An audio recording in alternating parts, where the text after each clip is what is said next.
గౌరవనీయులు మనందరి ప్రియతమ ప్రధానమంత్రి శ్రీ నరేంద్ర మోడీ గారు, గౌరవనీయులు మన రాష్ట్ర గవర్నర్ అబ్దుల్ నజీర్ గారు, మిత్రుడు ఎప్పుడు కూడా ఒకటే ఆలోచిస్తారు, ఈ రాష్ట్రాన్ని అభివృద్ధి చేయడంలో నేను ముందుంటానని అన్ని విధాలా సహకరిస్తున్నటువంటి జనసేన అధినేత పవన్ కళ్యాణ్ గారు,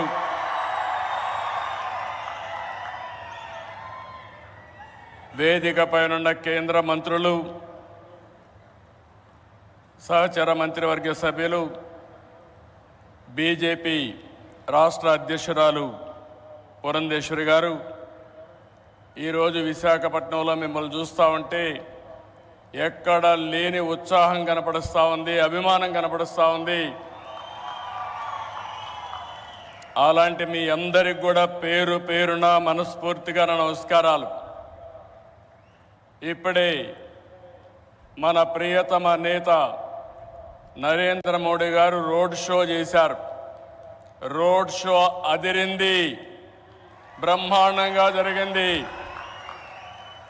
ఎక్కడ పోయినా ఒక విశ్వాసం, ఒక నమ్మకం మన ప్రధానమంత్రి గారి పైన ప్రజలకు ఉండడమే దీనికి కారణం. ఈరోజు మన రాష్ట్రానికి చరిత్రలో మిగిలిపోయే రోజు. ప్రధానమంత్రి గారి చేతుల మీదుగా 2,08,548 కోట్ల విలువైన ప్రాజెక్టులకి శంకుస్థాపనలు చేశాం, ప్రారంభోత్సవాలు చేశాం. ఇలాంటి శుభదినం నా జీవితంలో ఆంధ్ర రాష్ట్ర చరిత్రలో మొట్టమొదటిసారిగా జరిగిందని కూడా మరొకసారి విజ్ఞప్తి చేస్తున్నా. Green energy, NTPC green hydrogen park Pudimadaka దగ్గర 1,85,000 కోట్ల రూపాయలు పెట్టుబడులు పెడుతున్నారు. విశాఖపట్నం చిరకాల వాంఛ రైల్వే జోన్. 5 ఏళ్లు భూమి ఇవ్వకుండా కేంద్రం ఇవ్వాలన్నా ఇవ్వకపోతే 52 ఎకరాలు భూమి ఇచ్చి ప్రధానమంత్రి గారి ఆశీస్సులతో విశాఖపట్నం రైల్వే జోన్కు పనులు ప్రారంభమైనాయి. ఫార్మా రంగం, ఈరోజు మీరు చూస్తే బల్క్ డ్రగ్ పార్క్ కోసం నక్కపల్లిలో 1,877 కోట్ల రూపాయలు పెట్టుబడులు పెడుతున్నాం. Chris city industrial area Krishnapatnam 2,300 కోట్ల రూపాయలతో పెట్టుబడులు పెడుతున్నాం. 7 రైల్వే ప్రాజెక్టులకు శంకుస్థాపన చేశాం. 6,177 కోట్ల రూపాయలు పెట్టుబడులు పెడుతున్నాం. 3 రైల్వే ప్రాజెక్టులు ప్రారంభం చేస్తున్నాం. 5,718 కోట్ల రూపాయలు ప్రాజెక్టులు ఈరోజు ప్రారంభమవుతున్నాయి. 10 జాతీయ రహదారులకు శంకుస్థాపన, 321 కిలోమీటర్లు, దగ్గర 4,593 కోట్లు. 7 జాతీయ రహదారులకు ప్రారంభోత్సవం, 234 కోట్లు, 234 కిలోమీటర్లు, 3,044 కోట్ల రూపాయలు పెట్టుబడులు. ప్రభుత్వం వచ్చి 7 నెలలైంది. నరేంద్ర మోడీ గారు మొదటిసారిగా ఎన్నికలైన తర్వాత ఇక్కడికి వచ్చారు.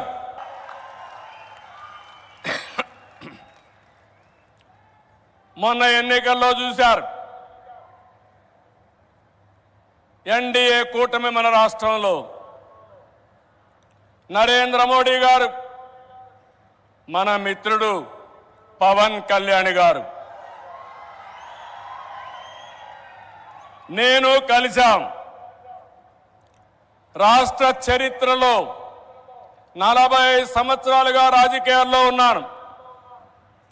ఎప్పుడు కూడా ఇంత పెద్ద ఎత్తున గెలవలేదు. 93% స్ట్రైక్ రేట్, 57% ఓట్లేశారు. 175కు 164 సీట్లు గెలిచాం. 25కు 21 పార్లమెంటు గెలిచాం. ఈరోజు మిమ్మల్ని చూస్తే భవిష్యత్తులో కూడా ఎప్పుడు ఈ కాంబినేషన్ ఆంధ్రప్రదేశ్లో ఉంటుంది. నరేంద్ర మోడీ గారు దేశ రాజకీయాల్లో ప్రధానమంత్రిగా ఉంటారని చెప్పి కూడా నేను మీకు తెలియజేస్తున్నా. మొన్ననే మన ఎన్నికలు అయిన తర్వాత హర్యానాలో ఎన్నికలు జరిగాయి, మహారాష్ట్రలో ఎన్నికలు జరిగాయి. 2 ఎన్నికల్లో తిరుగులేని మెజార్టీతో ఎన్డీఏ గెలిచారు. అది నరేంద్ర మోడీకి ఉండే చారిస్మా అని చెప్పి నేను మీకు తెలియజేస్తున్నా. రేపు ఢిల్లీ వస్తా ఉంది, రాసి పెట్టుకోండి. గెలవబోయేది ఎన్డీఏ. దానికి కారణం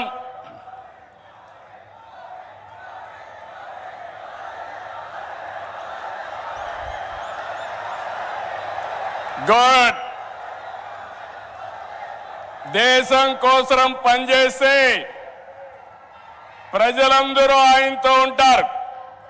this is where I'm appealing sir. They are all with you. You are fighting for the nation, for the poor people. All people are with you. Show your hands. We are with Narendra Modi.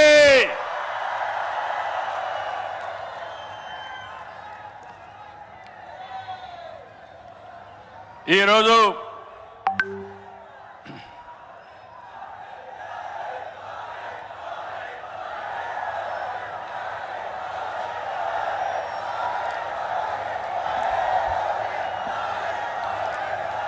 సంక్షేమం, అభివృద్ధి, సంస్కరణలు, సుపరిపాలన, ఇవన్నిటితో నరేంద్ర మోడీ గారు దేశాన్ని ముందుకు తీసుకెళ్తున్నారు. PM Kisan నిధి కింద ఏడాదికి 6,000 రూపాయలు రైతులకు అందిస్తున్నారు. కోవిడ్ సమయంలో ప్రారంభమైన 5 కేజీల బియ్యం ఉచితంగా ఈరోజు కూడా కొనసాగిస్తున్నారు. దేశాన్ని బలమైన ఆర్థిక శక్తిగా మార్చడానికి make in India, startup India, skill India, digital India, Gatishakti, Bharatmala వంటి ఉద్యమ కార్యక్రమాలతో దేశాన్ని ముందుకు తీసుకెళ్తున్నారు. కరోనా సమయంలో సహాయం చేయడమే కాకుండా ఇప్పటికీ మీరు చూస్తే కోట్లాది మంది ఇళ్లు లేని పేదలకు ఇళ్లు కట్టించారు. ఇంకో పక్క మొన్ననే జనవరి 1వ తారీఖున ప్రత్యేకంగా కేబినెట్ పెంచి నేను రైతులతో ఉంటానని చెప్పిన వ్యక్తి నరేంద్ర మోడీ గారు అని చెప్పి నేను మీకు తెలియజేస్తున్నా. దీంట్లో 4 కోట్ల మంది రైతులకు లబ్ధి చేకూర్చే విధంగా పీఎం ఫసల్ బీమా కొనసాగిస్తూ నిర్ణయం తీసుకున్నారు. 3,850 కోట్లతో ఎరువుల సబ్సిడీ కొనసాగిస్తూ ఆ రోజు కేబినెట్ మీటింగ్ లో నిర్ణయం చేశారు.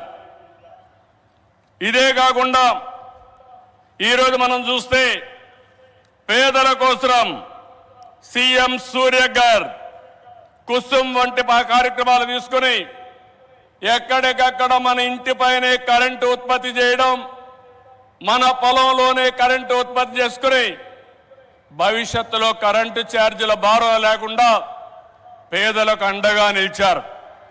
ఇవన్నీ కూడా 7 నెలల్లో చేయగలిగారు. వారి విధానం సబ్కా సాత్, సబ్కా వికాస్, సబ్కా విశ్వాస్, ఇదే నినాదంతో ముందుకు పోతున్నారు. అందుకే మీరు చూశారు 2014లో 11వ స్థానం భారతదేశం, ఇప్పుడు 5వ స్థానం. 2029కి 3వ స్థానానికి వస్తుంది. 2047కి భారతదేశం ప్రపంచంలోనే మొదటి స్థానంలోనో రెండో స్థానంలో ఉంటుంది.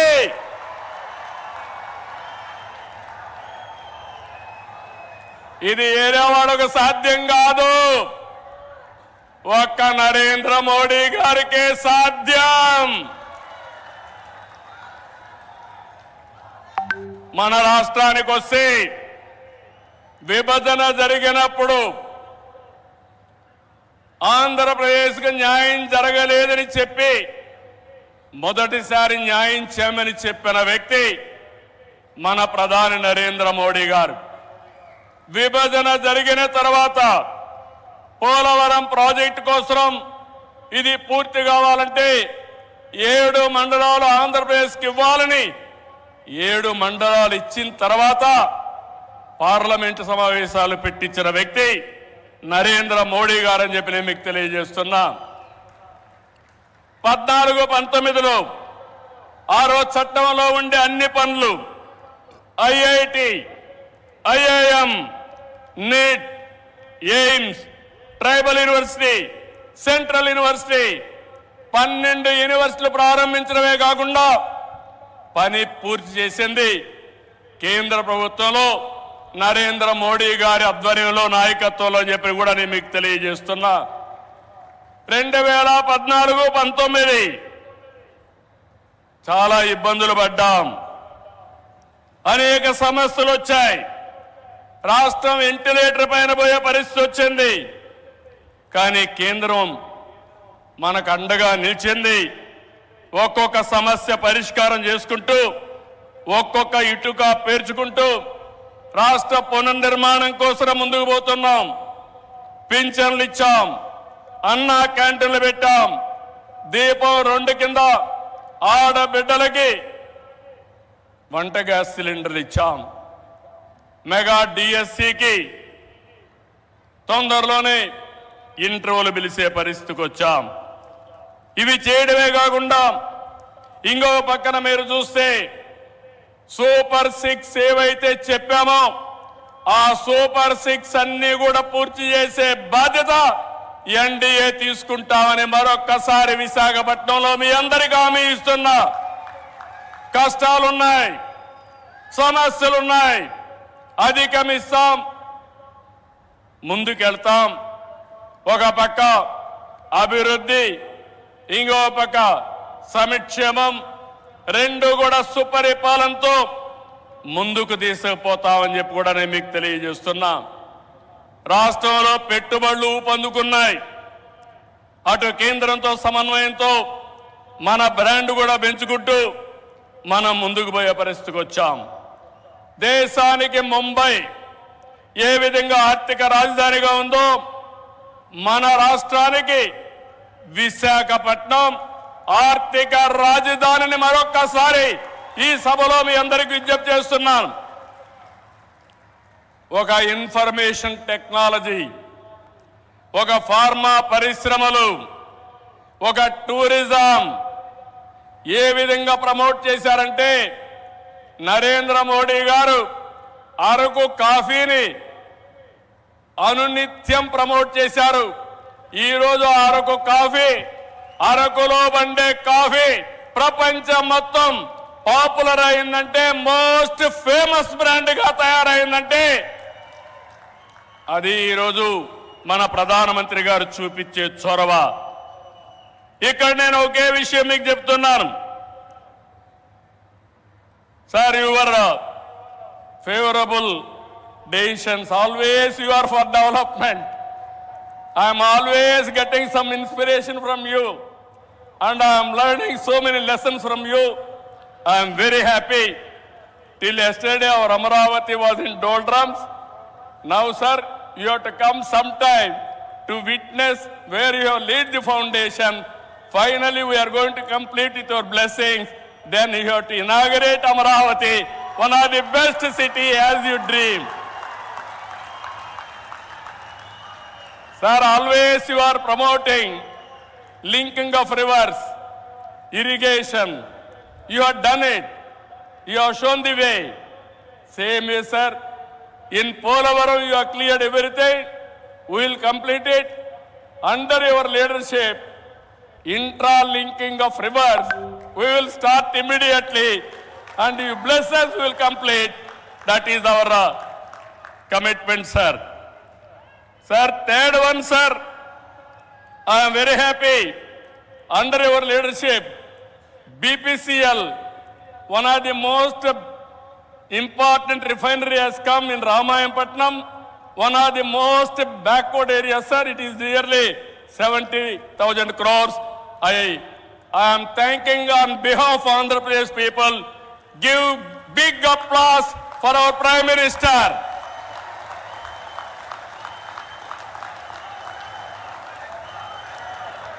Sir,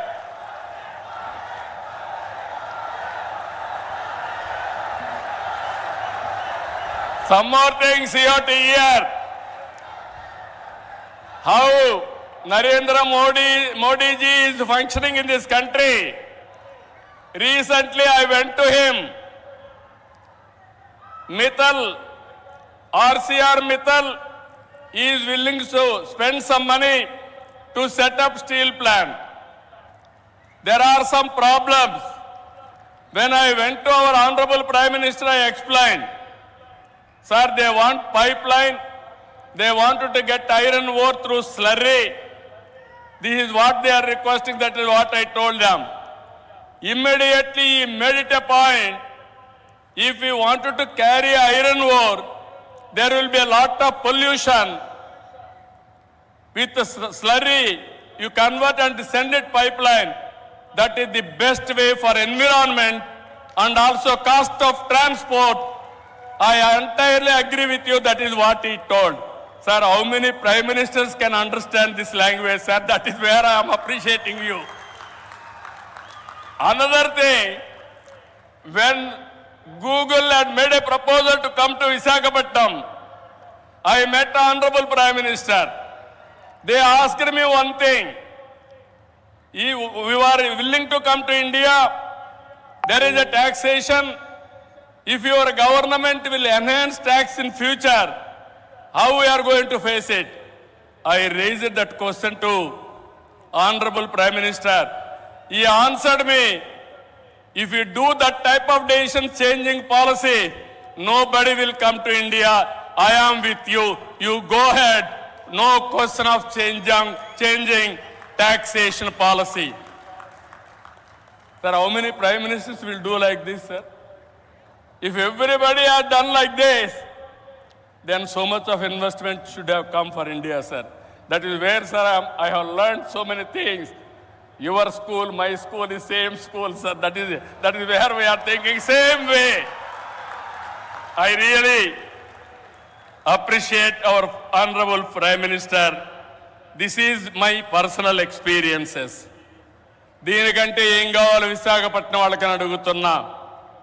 ఒక ప్రోగ్రెసివ్ ప్రధానమంత్రి రేపు జరిగే పని నిన్నే చేసుంటే బాగుంటుందని ఆలోచించే ప్రధానమంత్రి ఈ దేశానికి ఉండడం మనందరి అదృష్టం అని చెప్పి కూడా మరొకసారి తెలియజేస్తున్నా. అందుకే నేను మీ అందరికీ ఒకటే చెప్తున్నాను. అన్ని ప్రాంతాల సమగ్ర అభివృద్ధి మా ఎన్డీఏ కూటమి విధానం. కొప్పర్తి, ఓర్వకల్ కేంద్ర సహకారంతో ఇండస్ట్రియల్ నోడ్స్ వచ్చాయి. రామాయంపట్నం బీపీసీఎల్ రిఫైనరీ వచ్చింది. పెట్టుబడులు వస్తాయి. ఏదైతే ఎన్నికల మేనిఫెస్టోలో చెప్పామో 20 లక్షల ఉద్యోగాలు ఇచ్చే బాధ్యత మాదని మరొకసారి మీ అందరికీ హామీ ఇస్తున్నా. వికసిత్ భారత్ నరేంద్ర మోడీ గారి కళ. స్వర్ణ ఆంధ్రప్రదేశ్. నాకు కూడా ఒక ఆలోచన.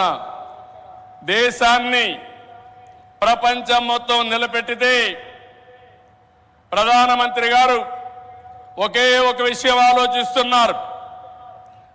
2047 India should be number 1 or 2, and at the same time Indians all over the world will be number one. Sir, we are very fortunate. I am not praising you. This is final. I am telling you. Economic reforms has come in 1991. First mover advantage we have taken, information technology. Windfall gain, demographic dividend has come. Right time, right Prime Minister for India. That is you. That is the biggest advantage for India. I am not praising you. Every citizen of this country has to understand. Brand of India is very strong. Wherever you go, Narendra Modi ji is standing very tall compared to all global leaders. He is no more Indian leader. He is the global leader. Under his leadership, he promoted India. Sir, I have seen so many politics. Today, why I am saying all these things with conviction, I am talking. Under your leadership, India will prosper. That's where we are all proud of you, sir. It is going to happen.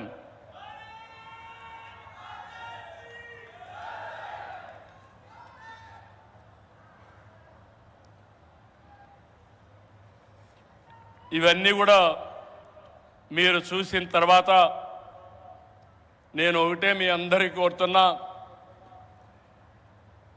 ఇవన్నీ నెరవేరాయంటే మంచి చేసే ప్రభుత్వాన్ని కొనసాగించాలి. మధ్యలో వచ్చే విధ్వంస పాలకులతో లక్ష్యాలు చేరుకోలేము. ప్రజలు కంటిన్యూగా సపోర్ట్ చేసి ఎలాంటి సుపరిపాలన ఇవ్వగలుగుతామో నిరూపించిన వ్యక్తి నరేంద్ర మోడీ గారని చెప్పి నేను మీకు తెలియజేస్తున్నా. మూడోసారి గెలిచారు. నా ఉద్దేశం ప్రజల్లో ఒక చైతన్యం రావాలి. నేను ఇప్పుడు వస్తా ఉంటే స్వర్ణ Andhra Pradesh, our honourable prime minister is referring to me. You have introduced Swarna Andhra Pradesh. Go to universities, educate our students. Continuously you take it as a campaign mode, then only you will succeed. Andhra Pradesh will become 2047 Swarna Andhra Pradesh. That is what he is telling to me. That is how ఆయన పనిచేస్తూ వచ్చాడు. ఈరోజు అందుకని నేను మిమ్మల్ని ఒకటే కోరుతున్నాం, NDA బలంగా ఉంటే భారతదేశం బలంగా ఉంటుంది. ఇక్కడ కూటమి ప్రభుత్వం బలంగా ఉంటే ఆంధ్ర రాష్ట్రం బలంగా ఉంటుంది. డబల్ ఇంజన్ సర్కార్, డబల్ డిజిట్ గ్రోత్ అంటే కేంద్రం రాష్ట్రం ఇద్దరం కలిసి పనిచేస్తే, రెండు ప్రభుత్వాలు ఒకటిగా ఉంటే రెండంకెల అభివృద్ధి సాధ్యం. అప్పుడే పేదరిక నిర్మూలన సాధ్యం. పేదరిక నిర్మూలన, ఈ దేశ అభివృద్ధి నరేంద్ర మోడీ గారు దేశమంతా చేసి, ఈ ఆంధ్ర రాష్ట్రంలో మా కూటమి తరఫున మీ అందరికీ హామీ ఇస్తున్నా, జీరో పావర్టీ, ఆర్థిక అసమానతలు తగ్గించే విధానానికి ముందుకు పోతామని మరొక్కసారి తెలియజేసుకుంటూ, అందులో భాగంగానే ఇది మొదటి అడుగు, మంచి అడుగు. ఇక్కడి నుంచి అన్ని జయాలే తప్ప అపజయం అంటూ ఉండదని మీ అందరికీ హామీ ఇస్తూ అందరికీ నమస్కారాలు. జై హింద్.